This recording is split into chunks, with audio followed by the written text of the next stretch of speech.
Muy buenas noches y qué bueno recibirlos acá en la casa del sistema bursátil argentino para expresar esta idea que se llama compro o vendo. Vamos cerrando un año bastante complicado, donde las noticias que recibimos fueron mucho peor de lo que esperábamos en el mercado. Ejemplo, Brexit. Ejemplo, Donald Trump. Ejemplo, Renzi en Italia. Sin embargo, los mercados tuvieron un comportamiento muy dispar, casi cerrando en los máximos históricos.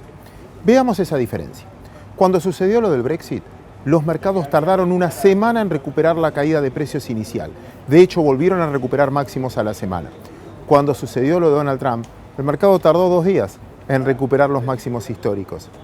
Y ahora que sucede lo de Italia, el mismo día terminan positivos.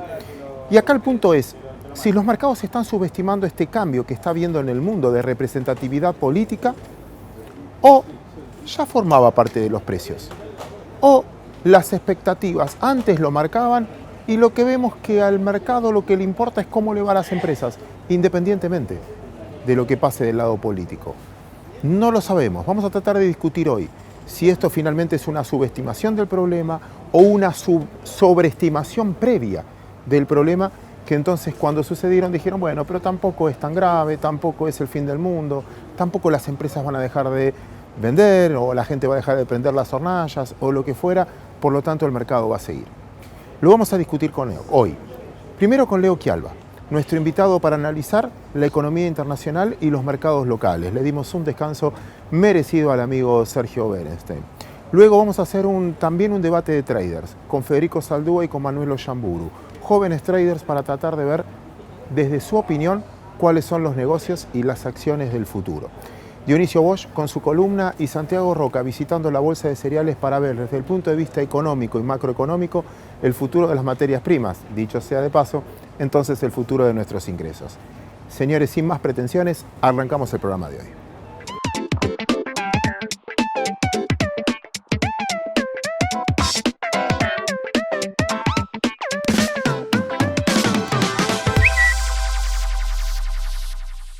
Aeromar Valores.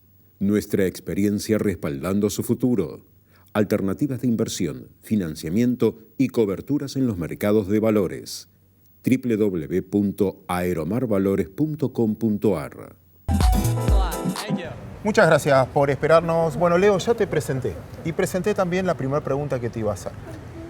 El mercado sobreestimó el poder de daño que tenía Brexit, Trump, Renzi y después reaccionó muy bien, ¿o está subestimando el poder de daño futuro? Mirá, es muy buena la pregunta, me parece que no tiene una única respuesta. Yo intentaría decir 2 cosas. Una es que esta situación de que los mercados operan las 24 horas hace que la gente haya dejado de pensar. Entonces de pronto viene una noticia inesperada a las 2 de la mañana y los futuros se desploman 5% porque está operando Asia, que en Asia ya se opera Estados Unidos y se operan todas las monedas, los commodities. Nadie pensó, nadie digirió, nadie dijo detrás de Trump qué es lo que hay. Entonces me parece que con los sucesos del Brexit, Trump, Italia, lo que hemos ido viendo es como que el mercado está empezando a decir no sobrereaccionemos, no le demos demasiada importancia al minuto a minuto. Muchas veces ponemos el ejemplo de que si uno cotizara su matrimonio real time, se hubiese divorciado y casado 1000 veces. Entonces mirar un poquito más la película largo. Y el segundo punto que tiene también que ver es, me parece que el mundo desarrollado de la Segunda Guerra hoy ha creado instituciones. Entonces los riesgos siempre vienen asociados a personas. Y me parece que en los últimos 50 años las instituciones priman por sobre las personas. Excelente punto y lo comparto. Y te lo llevo al mercado de capitales. Yo me identifico bastante con el mercado argentino en alguna parte porque veo personas, no sé, es como que todavía somos muchas las personas físicas que participamos en el mercado. Pero cuando veo afuera, obviamente ni quiero comparar ni nada, voy a la institucionalidad que vos decías. Veo que gran parte de la concentración de los mayores tenedores de activos son 5 fondos. Blackstone, BlackRock, Templeton, Fidelity, Vanguard, Capital, donde vos ves quién es el mayor accionista de Moody's, quién es el mayor accionista de Apple, y todos van coincidiendo. Siempre lo mismo. Entonces, es como que el mercado queda centrado a la opinión de 6, 7 tipos, que a veces ni siquiera es la opinión de ellos. Es que si la noticia impacta en el diario, muchos rescatan ese fondo, como rescatan ese fondo, se ven obligados a vender, después explican que no fue tan así, tienen suscripciones, y ahí empieza que la volatilidad también está como, no te digo armada, pero forma parte de la propia operación. Sí, es muy bueno el punto. Yo creería, o si me tengo que focalizar, es que el hombre le está ganando a la computadora. Es decir, el 80% del trading hoy es electrónico. Son órdenes programadas que se disparan ante determinados precios o eventos. Entonces se disparan todas las órdenes juntas, van todos por el mismo lado. Ahí aparecen todos los fondos que bien nombraste vos, que inteligentemente, por ejemplo con lo de Trump, dicen, bueno, atrás de Trump, ¿qué puede llegar a ver? El Partido Republicano. Típicamente, ¿qué hizo el Partido Republicano? Bajó impuestos, desreguló, etcétera, etcétera. Es decir, hay ganadores. ¿Quiénes son los ganadores? Es una oportunidad de compra. Insisto, quiero anticiparme, no lo quiero decir en modo de crítica, sino de anticiparme un ciclo. También lo que noto en este mercado que vos tenés, JP Morgan, no sé, como que quieras, Morgan Stanley, igual que fuera, que quedan 4 o 5 grandes jugadores de estos. Entonces, ¿qué te dicen? Primero compran. Y una vez que tienen, dicen, bueno, pero no fue tan grave, y empiezan a venderte todas las noticias positivas, porque finalmente Trump, no, muy desarrollista, va. Compran y después venden una idea. Sí. Y que creo que vamos todos atrás, no, viste el informe de tal, dijo que, que el petróleo va a 150, después no, ahora va a 40, no, ahora va a 50. Tampoco pensemos tanto en las teorías conspirativas, porque en realidad la mañana en la que gana Trump, vos hablabas con gente de Wall Street o argentinos mismos que viven allá y estaban eufóricos. O sea, estaban más optimistas por la victoria de Trump que ante una eventual victoria de Hillary. Por la forma de pensar de los norteamericanos, ¿no? Que el Estado sea lo más chico posible, que al sector privado le den las mayores oportunidades, que se bajen los impuestos, que se desregulen. Ojo, hay muchas cosas que se están empezando a pedir acá, ¿no? Hay una agenda ahora que empieza a ser parecida. Antes de empezar el programa, justo compartía con Leo, yo me acuerdo que lo usé de editorial en un programa cuando habían encuestado a 119 operadores de Bloomberg diciendo cuáles eran las tragedias para el 2016. Muchas se cumplieron, pero los mercados cierran en máximos. Y vos trajiste hoy las del 17. Claro. Mira, son cosas que uno a veces no las mira demasiado, pero este año uno dice, bueno, ¿cuáles son los 10 eventos inesperados? Porque de los 10 del año pasado, 2 se dieron, Trump y el Brexit. Ojo, esos 2 decían que iban a derrumbar los mercados. Los mercados fueron para arriba. Y ahora hay otros 10 eventos, dentro, por mencionar algunos, que se habla, por ejemplo, de un problema social en Estados Unidos. ¿A qué tenerle miedo? Es decir, que la gente no se lo banque a Trump, que California empiece una especie de movimiento de Calexit, es decir, la salida de California de los Estados Unidos. Es decir, es algo impensado, pero son justamente esos eventos que podrían romper el mercado. Si California se pelea con Estados Unidos, ¿qué pasa en la relación entre las empresas tecnológicas y Washington? Un segundo evento puede ser que pierda Merkel. Otro evento es que gane Le Pen en Francia. Otro evento es un problema nuclear con Corea del Norte. Otro de los eventos es que Cuba, con la muerte de Fidel, se vaya para Rusia en vez de para Estados Unidos. Lograste deprimirme y en ese caso, pero si lo estamos comentando, es que ya fue evaluado en algún punto por los precios de mercado.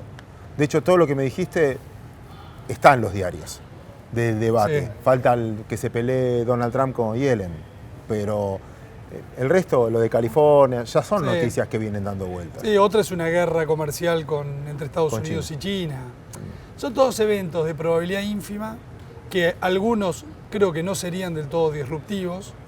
A veces tampoco son blancos o negros. Una pelea comercial entre China y Estados Unidos.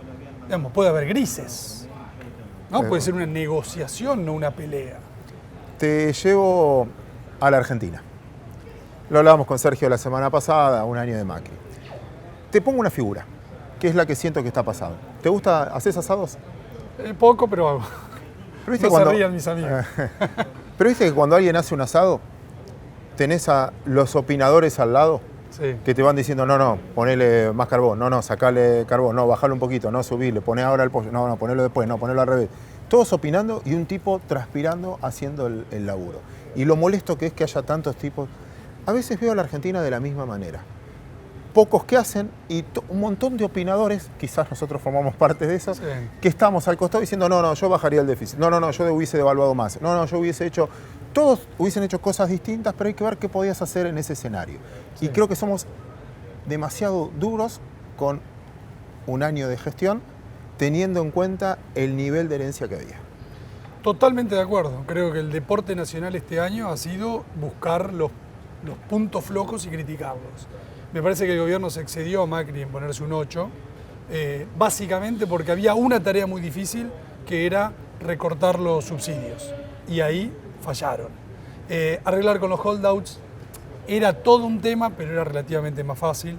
Salir del cepo, es decir, no es que salimos del cepo a un valor muy por debajo del blue. Salimos a donde más o menos A donde estaba valía el blue, donde ya el dólar valía eso. Entonces el dólar valía eso. Y así vamos a arreglar el INDEC. Es decir, eran cosas relativamente sencillas. La más difícil que había era solucionar la tremenda telaraña de subsidios y problema energético. Creo que ahí arrancaron mal y me parece que eso le baja bastante la nota. Pero como bien decís, teniendo en cuenta de dónde partimos, a dónde estamos hoy, viendo que la Argentina solamente este año cae 2,5 puntos del producto y, aunque sé que muchos no me creen, ya tocamos piso, acaban de salir el dato de cemento, creció interanual, creció en noviembre el consumo de cemento de manera interanual y obviamente mensual. Tenemos el mayor dato de asfalto en los últimos 5, o el segundo mayor en los últimos 10 años. Crecieron las ventas de autos, las ventas de motos, ni hablar de lo que está sucediendo con el sector agrícola. Es decir que el mínimo ya está, recuperamos y estamos saliendo. Me parece que el año que viene va a ser mucho mejor y los que criticamos y opinamos vamos a tener que escarbar un poquito más porque no va a estar tan fácil. Ojalá así sea. ¿Me acompañas en el resto del programa? Por supuesto. Le voy a pedir a usted que también me acompañe. ¿Cómo sigue esto? Vamos a tener la columna de Dionisio, también Santiago Roca visitando la bolsa de cereales y vamos a entrar en un debate de traders jóvenes, ya ustedes lo conocen, Federico Saldúa, Manuel Ollamburu, para tratar de discutir con ellos ya no tanto lo que pasó, cuáles son los activos del futuro. Después de la pausa.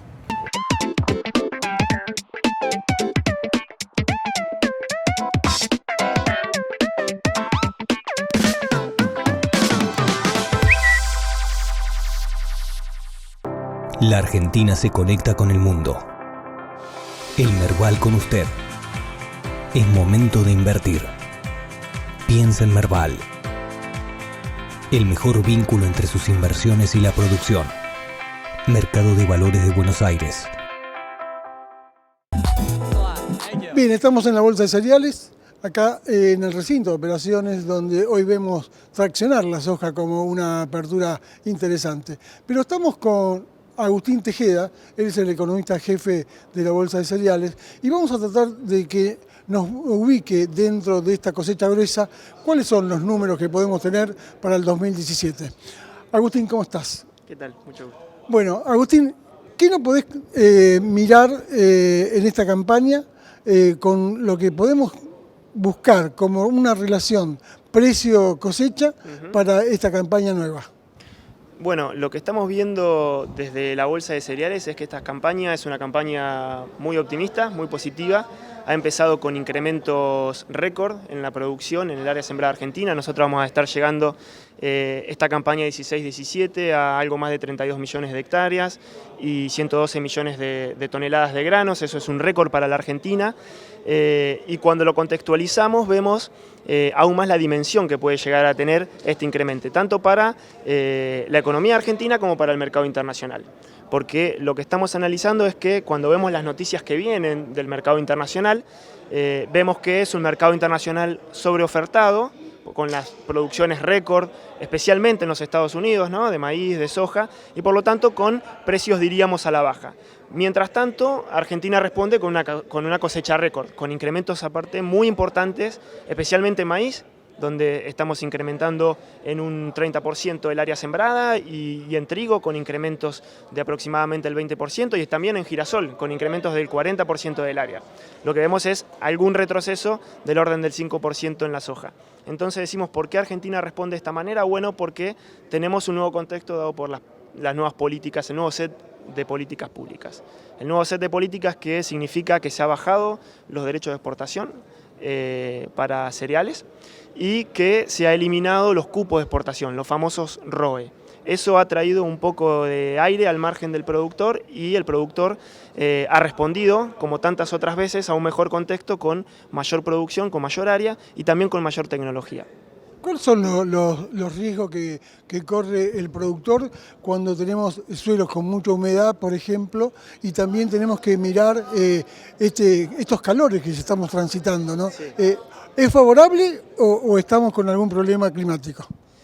Bueno, las luces de alerta se están comenzando a encender. Hemos tenido ya algunos problemas por excesos hídricos. Ahora lo que estamos previendo también es que pueda haber algún faltante de humedad en los próximos meses de la campaña, pero por el momento la expectativa continúa siendo positiva, tanto para lo que viene de la cosecha de trigo y lo que estamos transitando, las etapas que estamos transitando todavía de la siembra de soja que se ha atrasado como consecuencia del clima y también la siembra de maíz. El productor tiene tiene herramientas como para poder cubrirse de algunos riesgos, no así del climático, pero en riesgo de precio, bueno, estamos aquí en el salón de operaciones, entonces lo que nosotros incentivamos siempre al productor es a que pueda trasladar riesgo de precios y poder tener precio fijado al comienzo de la campaña para poder saber con qué margen va a llegar a operar y tomar una decisión de forma eficiente.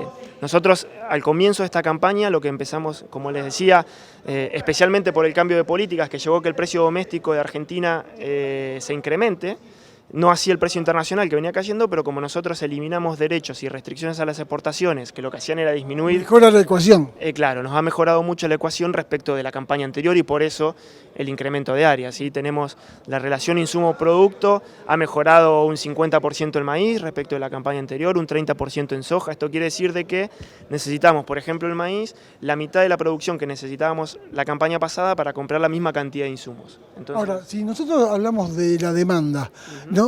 China viene haciendo buenas compras y Brasil, que fue el ausente en las últimas campañas trigueras, hoy parece que Brasil está interesado en comprarnos a nosotros y la calidad es muy buena. Sí, hay dos cuestiones para destacar. Por un lado, que, como decíamos, la oferta es récord. Estamos en récord de producción de todos los granos y por lo tanto las relaciones stock-consumo vienen aumentando, salvo en soja, pero vienen aumentando y esto quiere decir de que hay fundamentos bajistas para los precios. ¿Vos decís que hay mucho stock? Sí, digo que hay mucha producción que está ingresando. Venimos de 4 campañas consecutivas récord. ¿Sí? Previamente, cuando llegamos a los picos de precio de 2011, ahí veníamos con producciones por debajo de la tendencia y por lo tanto con stocks más bajos y esa relación un poco más ajustada. Lo que quiere decir que uno tenga relación stock-consumo ajustada es que no hay reservas para atender a cualquier inclemencia que pueda suceder durante la campaña, entonces los precios pueden ser proclives a aumentar por alguna cuestión climática, por ejemplo. En este caso las relaciones son holgadas.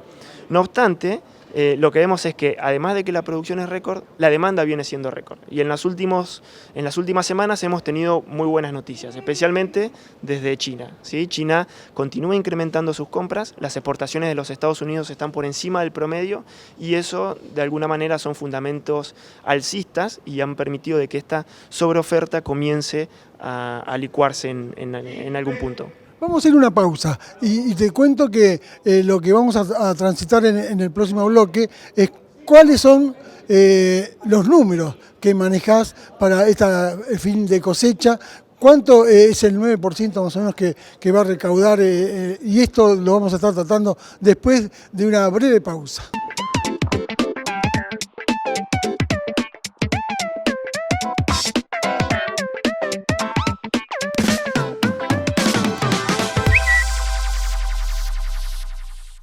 Trayectoria, solidez y transparencia al servicio de la inversión bursátil argentina.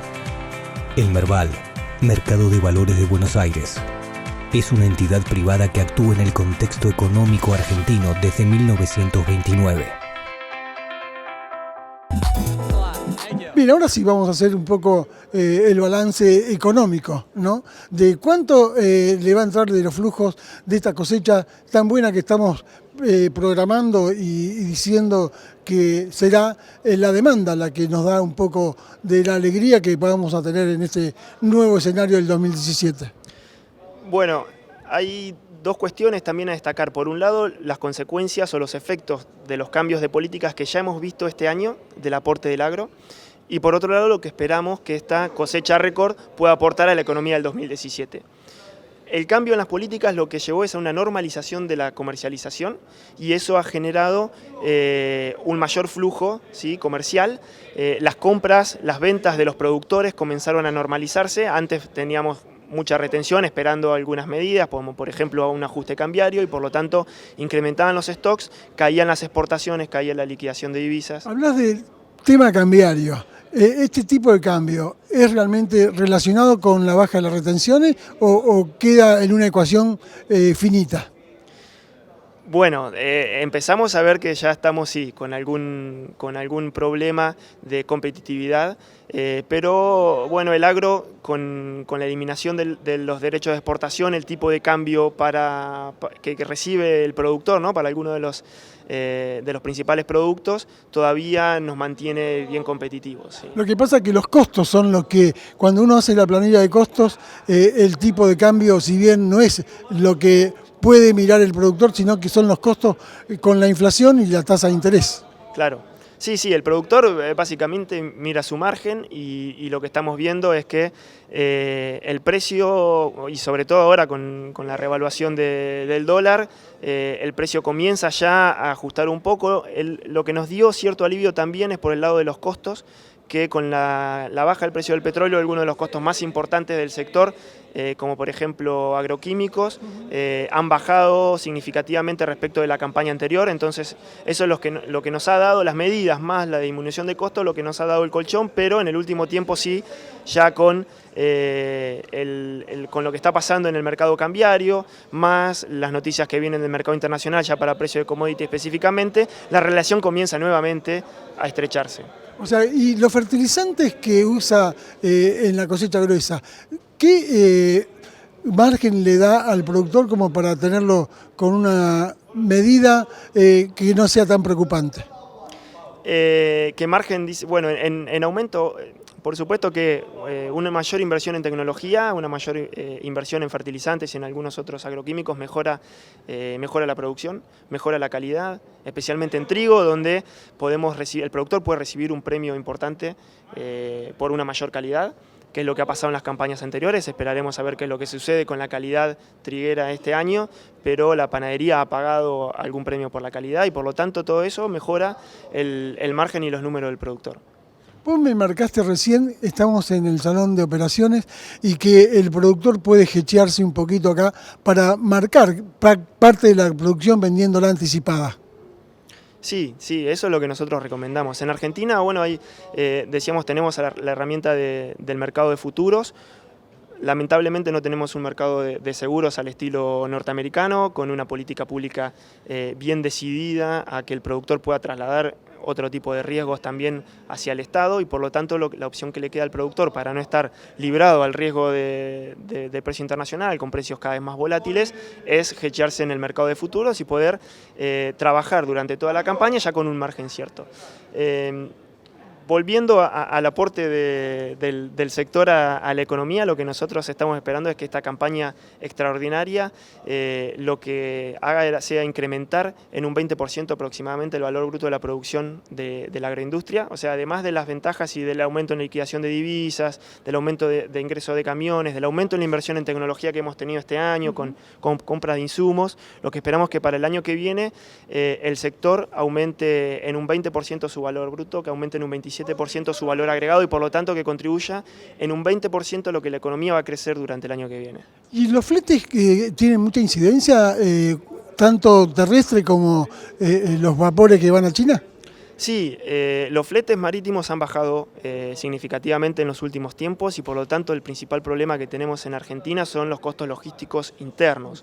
Tenemos buena infraestructura portuaria, buena infraestructura en crushing de soja, pero para la movilización de la producción tenemos serias dificultades, especialmente para las producciones más alejadas de los puertos. Estamos hablando del NOA, del NEA, y ahí es donde necesitamos mayor inversión para poder bajar esos costos que triplican, cuadriplican el costo de enviar la producción a los mercados internacionales, ¿no? Del puerto a los mercados internacionales, así que depositamos mucha esperanza en los planes de infraestructura que se han anunciado para que esa competitividad que está faltando al productor pueda ayudarlo la infraestructura, y también lo que podamos lograr a través de una visión ya de mayor agregado de valor en cada una. O sea, harinas y aceites.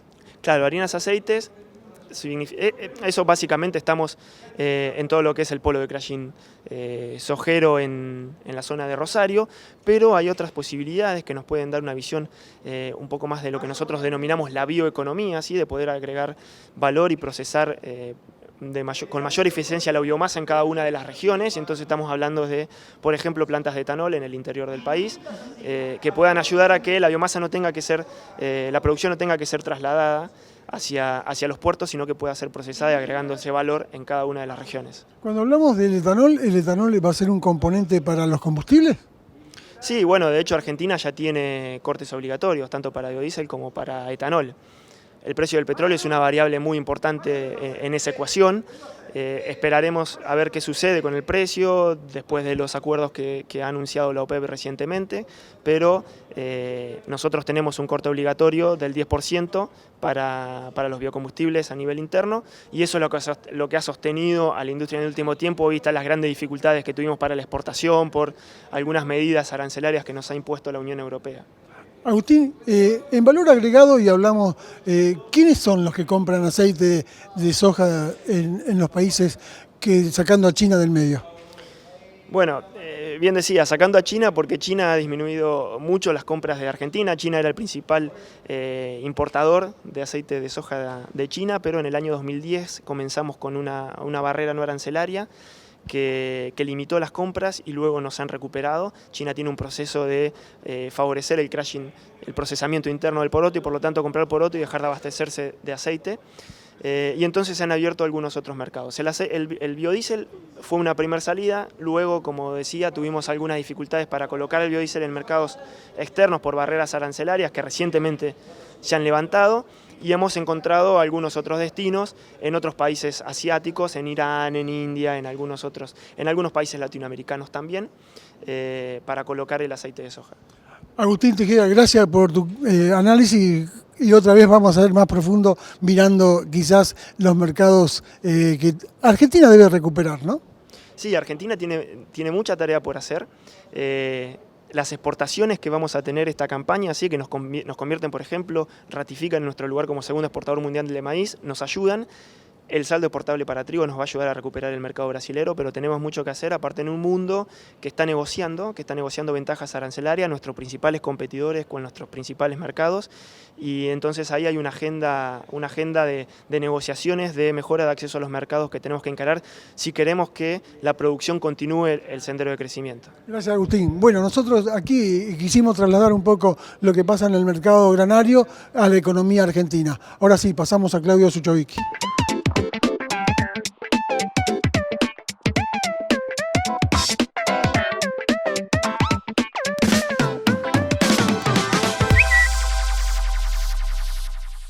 Aeromar Valores, nuestra experiencia respaldando su futuro.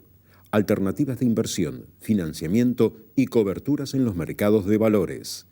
www.aeromarvalores.com.ar. Bueno, señores, arrancamos el sector joven, no por mí, sino por mis dos invitados ahora. Un placer tenerlos aquí, ya la gente los conoce. Fede Saldúa, muchísimas gracias. Gracias a vos, Claudio, por invitarme. Manuel Ollamburu, muchísimas gracias. Muchas gracias a vos, Claudio. Con muchos años de mercado, generalmente lo que uno hace como operador es imaginar primero qué riesgo corro, qué es lo que me puede pasar si tomo tal decisión de compra, de venta, qué es lo peor que me puede pasar. Y en base a eso construye el futuro. Vale. Empiezo por ahí. Ya nos escuchaste con Leo Quialba. En tu escenario, en tu joven escenario, ¿qué cosas te preocupan para el próximo año, global y argentino? Bueno, te escuchaba con Leo, como decías, me pareció interesante esta cuestión de que algunas de las cuestiones que esperábamos como el peor escenario se terminaron dando. Básicamente Brexit y Trump. Quizá lo de Trump todavía no lo terminamos de ver, entonces yo ahí sigo viendo un riesgo global que tiene que ver con dónde va a frenar la suba de tasa de los bonos del Tesoro americano, el tramo largo de la curva de ellos. El bono a 10 años de Estados Unidos está rindiendo 2,4 y es un golpe emergente, ¿sí? Eso ya es un efecto conocido, ya está en los precios. Como riesgo globales adicionales yo incorporaría temor por los bancos italianos, que es un riesgo latente hace mucho tiempo, y que la cuestión del referéndum de Italia, ¿sí? El plebiscito que Renzi termina perdiendo y por el cual él va a terminar renunciando como primer ministro, puede tener un impacto también. Hay que ver si tiene un impacto a nivel social, a nivel de salida de euro, nuevo gobierno. Entonces, banca italiana, Deutsche Bank, que sigue siendo un riesgo latente, salida de capitales de China, que hay una burbuja eventualmente ahí, y el ciclo de suba de tasas de la Reserva Federal. Si es solo una suba aislada en diciembre o va a ser un ciclo a lo largo de todo el año que viene. Tenemos un ratito de paciencia. Bárbaro. Voy a girar. Si ese peor escenario imaginado ¿afecta algo en la Argentina? ¿Vos lo contemplás a la hora de operar? Si pasa algo con la Banca de Italia, etcétera, ¿te afectan tus decisiones? Mira, dos cosas. Primero, buena idea la que tuviste de pensar en lo peor que puede pasar contra lo mejor que puede pasar y respecto de eso tomar una decisión. El caso, voy a irme un poco del tema, después voy a volver al tema de Argentina. El caso de Italia es una buena idea porque pasó lo peor que podía pasar, que era Renzi perdió el plebiscito y el mercado italiano no pasó nada. Es más, o sea que el euro terminó positivo. Cual, sí. Porque todo estaba descontado en precios. O sea, lo peor que podía pasar, pasó. Brexit, Trump, que Trump no estoy muy seguro si es lo peor o no, y el referéndum en Italia.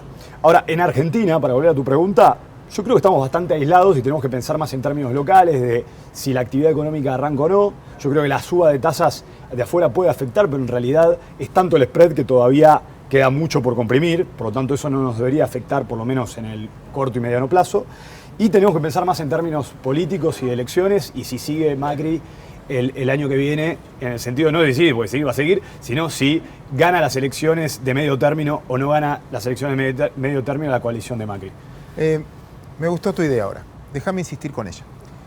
Hoy, perdón que sea reiterativo, perdón a ustedes que sea reiterativo, lo comentaba también con Leo, que a veces siento que en el país hay alguien que tiene que hacer, ponía el ejemplo del asado, que alguien está haciendo un asado y que todos opinan alrededor del asado y no le dejan hacer el asado tranquilo. En ese camino, en ese ejemplo, mirando tu juventud, yo escucho mucho debatir, no, pero esto lo vi en los 70, esto lo vi en los 80, esto lo vi en los 90, que esto... ¿Sirve esa discusión? Y en esa exigencia o expectativa de crecimiento que le ves a la Argentina, y repito de vuelta la observación, con tu juventud, mirando para adelante, ¿tenés fe que eso va a suceder? ¿Te preocupa mucho el pasado?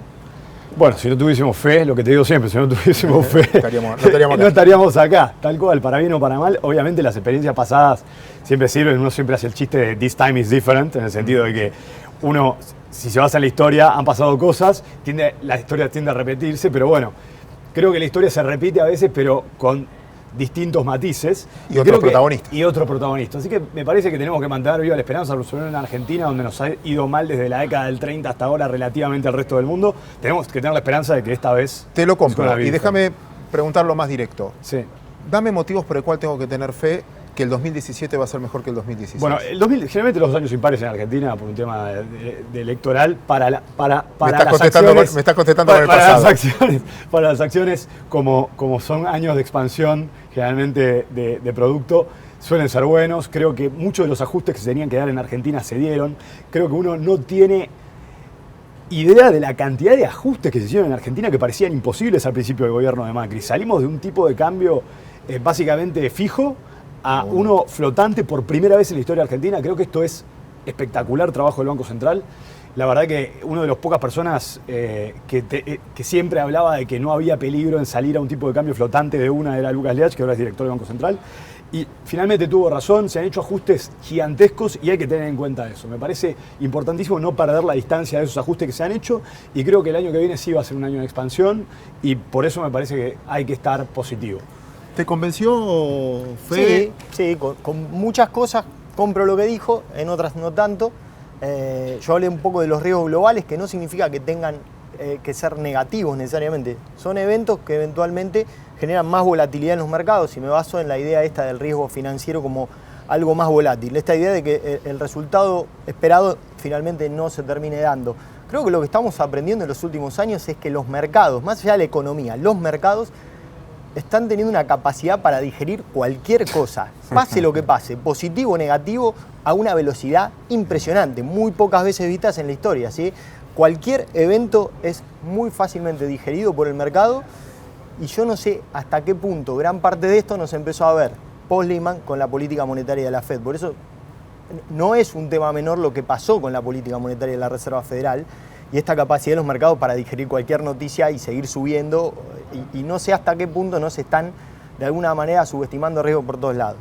Respecto a la Argentina, no puedo dejar de ser positivo por varios temas, porque veníamos de una economía con un montón de trabas y varias de esas trabas fueron desarticuladas, pero tampoco podemos ser ingenuos de creer que un déficit fiscal bien medido, consolidado, cercano a 9 puntos de producto, no es un tema para no preocuparse, más aún pensando en que las tasas del país que pone piso a la tasa en dólares están subiendo, y Argentina eventualmente el año que viene va a necesitar mínimamente salir a tomar a los mercados internacionales 15.000, 16.000 millones de dólares, sin contar lo que va a tener que financiar acá, porque tiene necesidad de financiamiento por cerca de 40.000 millones de dólares nación-provincia, ¿sí? Con una buena noticia que puede amortiguar eso es que vas a tener plata de blanqueo que se exterioriza, no es que va a ingresar al país, que se exterioriza y quizás tenga una ventaja comprando bonos y financiando.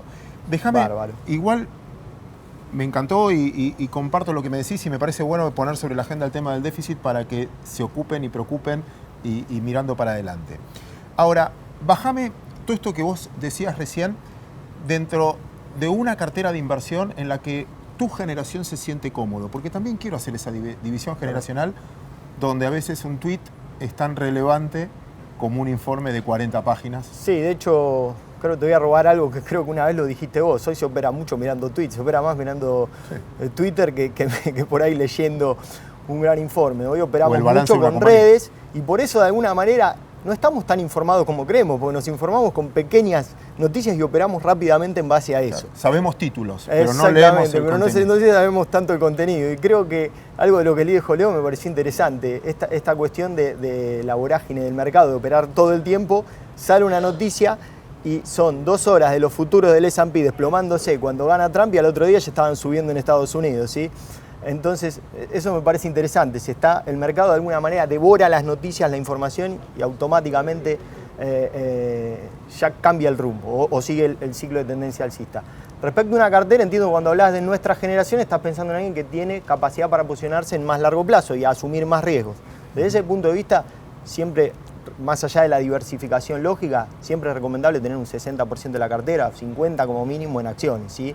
En compañías que tengan alto potencial hacia el futuro. Yo creo que Argentina hoy sigue teniendo compañías que están hoy, desde mi punto de vista, subvaluadas por el mercado. No quiero decir que en el corto plazo no puedan caer, pero veo en ciertas compañías, como puede ser Aluar, Siderar, sector siderometalúrgico, que esté vinculado con construcción, otras que estén vinculadas con construcción, un alto potencial. Recordemos que la construcción está mejorando y es uno de los sectores que más potencial tiene en el mediano plazo, pero viene de muy bajo. La construcción se había realmente desplomado.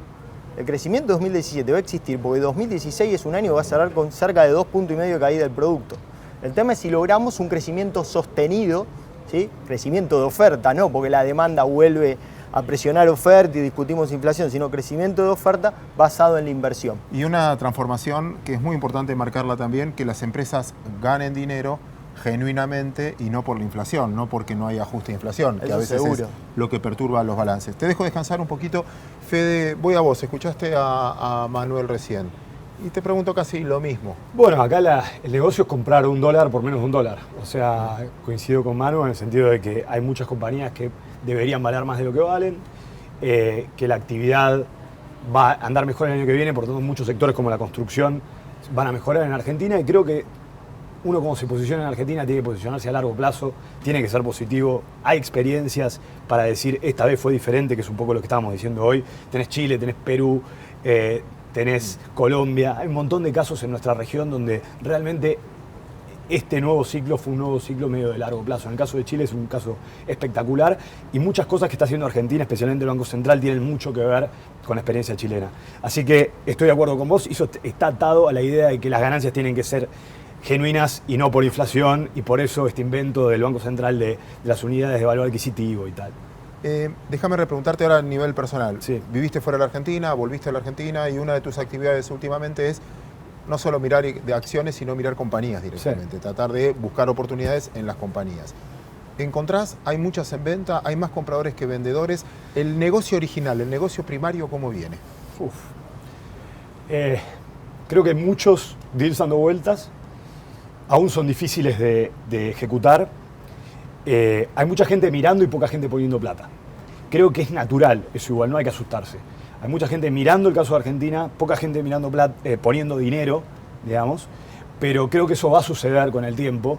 Ojalá que el ciclo político acompañe, como para que eso llegue a suceder. Y yo soy positivo, creo que va a suceder. Y hay muchas compañías en estado de, por unas trabas increíbles que teníamos del gobierno anterior, ahora estas compañías van a poder empezar a ser rentables, por lo tanto hay oportunidades, creo. Para que me dejaste algo pensando en algo. Hay muchos mirando y poco poniendo plata. Sí. ¿Quiere decir que en los precios que vemos en la pizarra hoy, las órdenes de compra todavía no las Todavía no vemos? están, no. Es más, algo que dijimos en un programa que yo estuve también antes, Argentina va a ser un mercado emergente eventualmente y hay índices que van a tener que comprar mercado argentino. El problema es que no hay floating. Ese es el problema, no hay producto, digamos. Fede, muchas gracias. Manuel, te dejo el último minuto que me queda. No, respecto a lo que él planteaba, yo soy muy optimista con el mercado en términos de los IPO que vamos a tener. Yo creo que el año que viene va a ser el año de la salida de muchas empresas al mercado. Del lado de la oferta de acciones soy optimista y eventualmente hacen falta, porque cuando pasemos a ser mercado emergente, ahí va a haber dinero para entrar. Hoy todavía faltan productos en la estantería de alguna manera. Qué bueno es entrevistar gente joven. Me llenaron de ánimo, chicos. Muchísimas gracias. Gracias, Claudio. Nosotros vamos a seguir habitualmente y ahora venimos con la columna de Dionisio.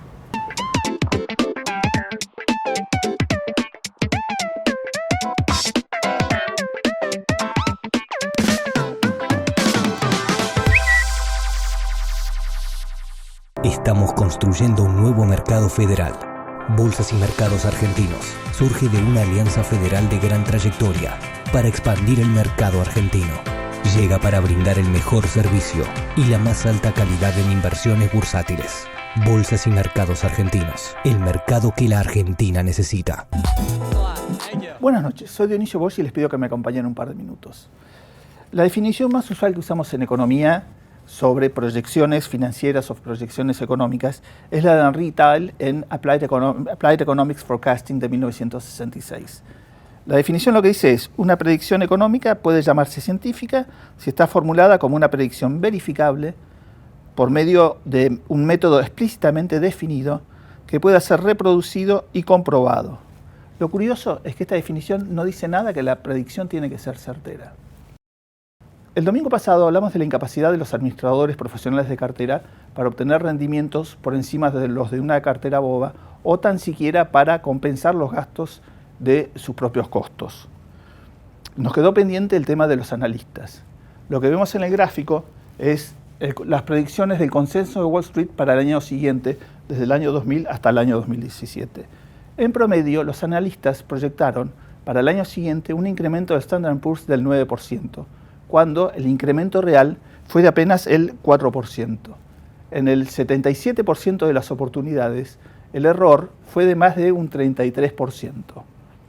En los años que proyectaron subas, y se dieron esas subas, ellos proyectaban subas promedios del 9% y las subas reales fueron del 14%. Lo que es peor del caso es que, como podemos ver, tuvimos 4 años de bajas y los analistas, el consenso de analistas, nunca proyectó un año de baja. Cuando analizamos las predicciones a nivel individual, nada más que el 9% de todas las predicciones fueron a la baja, pero de este total, apenas el 2% coincidió con años de baja. Lo que vemos es que los analistas no solamente no le aciertan a las bajas, sino que además subestiman las subas. Pero este fracaso en las proyecciones no es solo de la gente del mercado financiero. Lo que tenemos en el gráfico es el error de predicción del Fondo Monetario con respecto a la variación del PBI mundial durante el año. Esto es un cálculo que hacen en el mes de abril, es decir, apenas faltan 8 años. En líneas generales, lo que han tenido es una estimación del 3,31% para la variación del PBI, cuando en realidad fue del 2,96%. Esto es un error de alrededor del 12%. El problema que tenemos es que desde el año 2008 el error de variación creció a un 40%. Por favor, Gastón.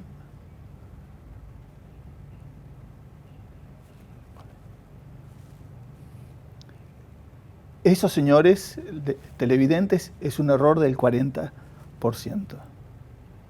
Uno de los trabajos más importantes de los economistas es ser capaces de predecir las recesiones. Durante la gran crisis del año 2007-2008, lo que vemos es que en el año 2008, en ninguno de los 77 principales países del mundo, los economistas fueron capaces de predecir que iba a haber una recesión y tuvimos recesión en 13 países. En el año 2009, ninguno predijo nada y tuvimos recesión en 49 países. En el año 2010, en 8 países predijeron recesiones y tuvimos nada más que en 7. En el 2011, en un solo país predijeron recesión, tuvimos en 4. En el año 2012, en 2 países predijeron recesiones y tuvimos en 15 países. La realidad es que los economistas han sido capaces de predecir menos del 13% de todas las recesiones.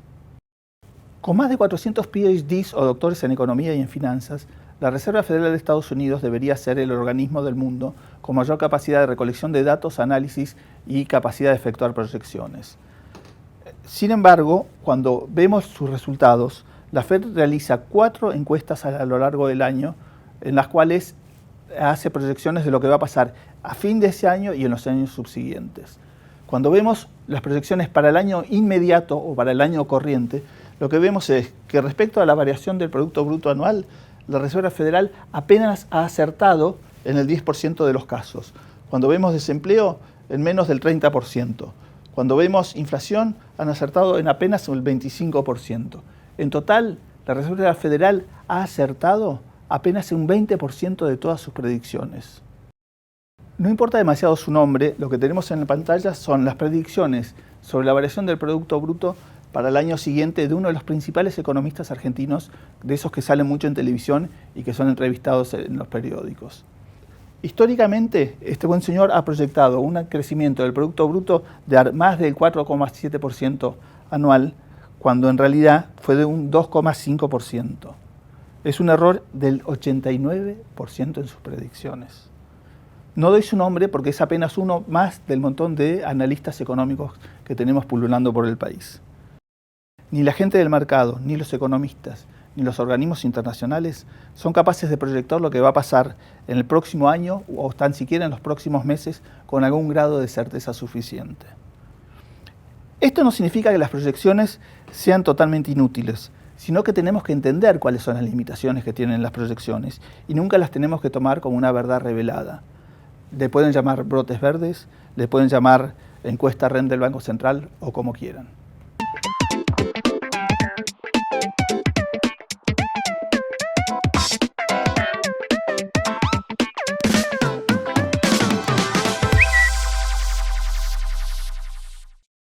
ExxonMobil, líder en tecnología para la operación segura y eficiente de recursos no convencionales de gas y petróleo, está contribuyendo con el progreso del país desde sus operaciones en la provincia de Neuquén.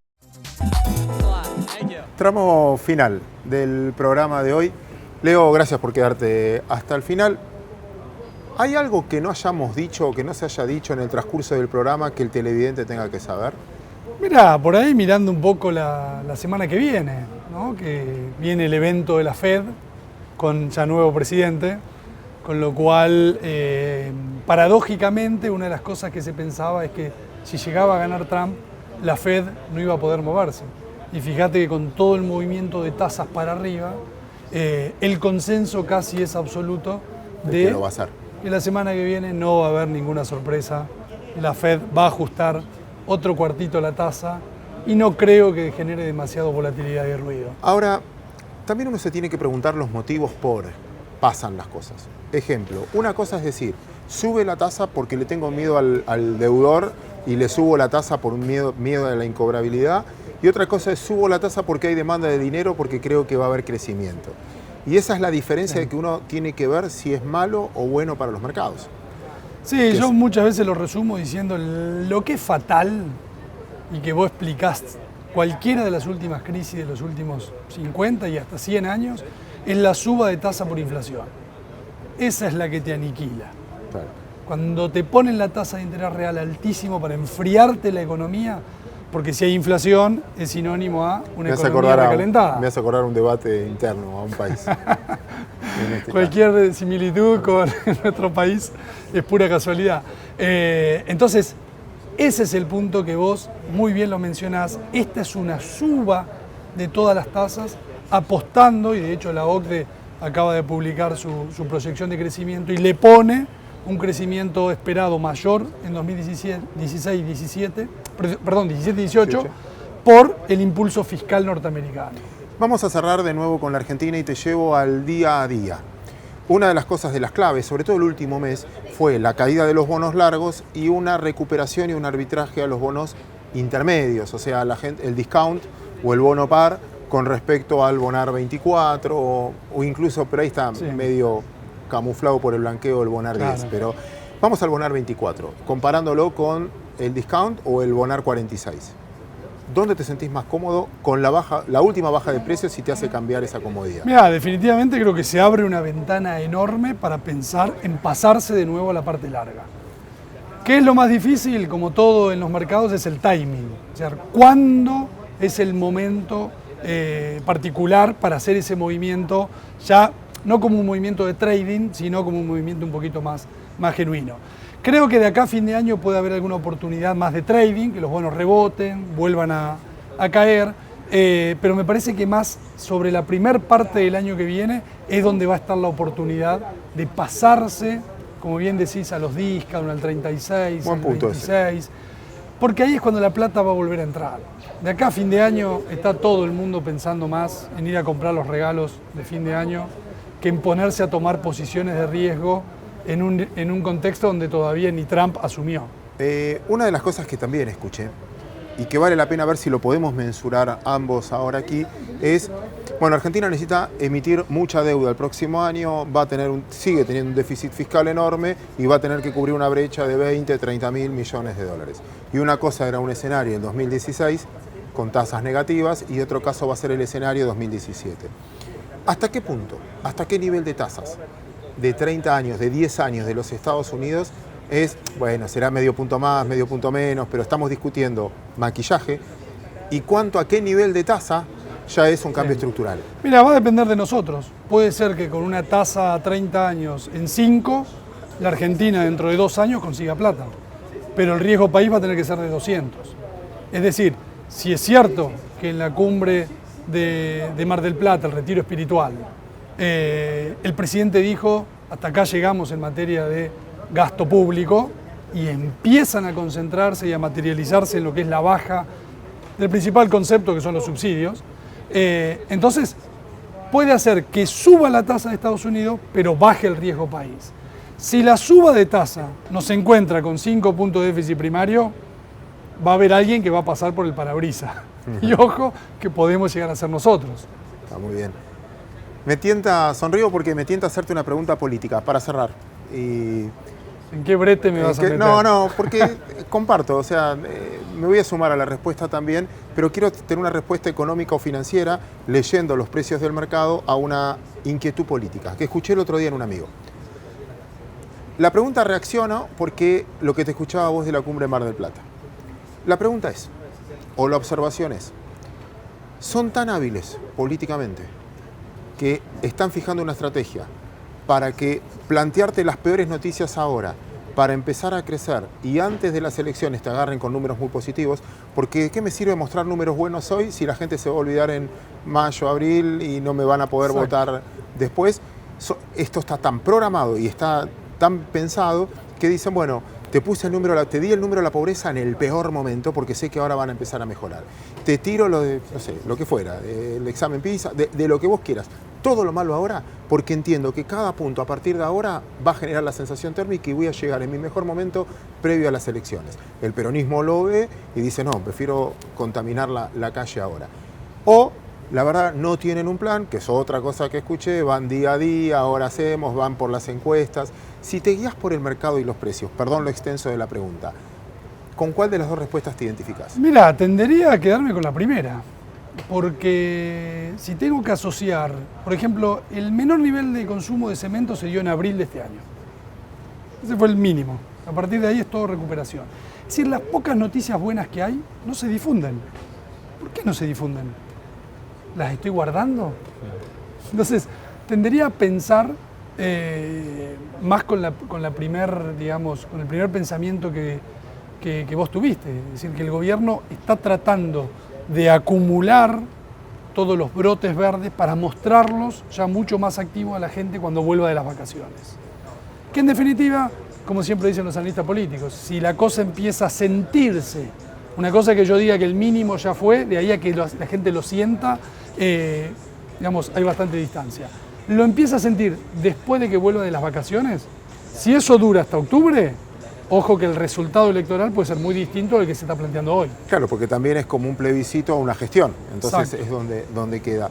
Por último, y cerrando el programa ahora sí, vamos a lo personal. ¿Con qué cartera te sentís cómoda hoy de inversión? Mira, yo Argentina creo que está relativamente bien. Hoy estaría pensando en buscar el momento oportuno para comprar acciones, puntualmente la caída de los bancos creo que puede ser una oportunidad, y para alargar la duration, es decir, comprar los bonos más largos. El único interrogante que hay que medir muy bien, para lo cual hay que estar hablando mucho con los operadores para ver el flujo, es el timing. Es decir, hay que acertar ese movimiento de acá a 3 meses vista. ¿Fin de año hay que pasarlo con activos o cash? No, vos sabés que todo el mundo Activos. blanqueó, con lo cual ahora todo el mundo piensa su cartera desde el punto de vista impositivo, con lo cual los bonos cortos en dólares, esos que están tan demandados, es porque ya todo el mundo está metiendo el factor impositivo en su inversión. Pregunta, obviamente, con intención de respuesta. Leo, un placer haber compartido el programa por favor. contigo. A ustedes, señores, muchísimas gracias por habernos acompañado hoy. Nos reencontramos en esta idea del sistema bursátil argentino el próximo domingo, aquí, por América.